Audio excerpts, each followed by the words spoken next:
wow. Hər dəfə bu məkana gələndə bizi təəccübləndirirlər. Marketdən Dodome firmasının fərqli noodle çeşidlərini almışıq. Bu noodlelar 25 sentyabrdan 7 oktyabr tarixləri arasında Araz supermarketlərində endirimdə olacaq. Bu noodlelar Türkiyə istehsaldır və rəngləndirici süni dad vericilərdən istifadə etməyiblər. Burada karri növü var, dana ətli var. İlk dəfədir noodlelarda görürəm probiotikli, tərkibində çoxlu vitaminlər yazılıb və toyuğusu. Bu qabın üstünlüyü odur ki, içində çəngəlli ilə birlikdə gəlir. Bunu istənilən yerdə sadəcə olaraq isti sudan istifadə edərək hazırlayıb yeyə bilərsiniz. Belə ədiyyatlar gəlir. Burada suyun hara qədər tökülməsi qeyd edilir. Hamısını hazırladıq, bir-bir dadlarına baxacağıq. Birincisi probiotiklidir.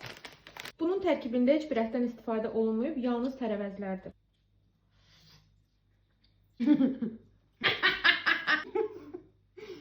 Bunu bəyəndim dadını. Hamısını yeyib qurtardım, mənə də ver. O birisilərdəki kimi bildin də hansı brendlər bu məhsul çıxardır. Bunlardan noodleları daha nazikdir. O çox xoşuma gəldi. Bir də bunlar kimi belə süni dad yoxdur. Sən dananın dadına bax, mən karelinin.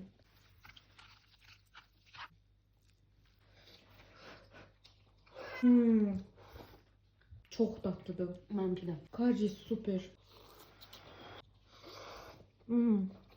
Əla pişib. Sən dediyin kimi suyun dadı yoxdur. Bax bir dənə bunun dadına, çox bəyənəcəksən. Ən dadlısı budur. Kareli, çox bəyəndim. Nazik olması superdir. Bəlkə bəsdir. Son olaraq burada toyuğlusu var. Toyuğlusunu da bəyəndim. Ən bəyəndiyim kareli oldu. Məndə də. Siz də endirimlərdən yararlanın. Nə qədər ki endirimdədir, alıb sınaya bilərsiniz.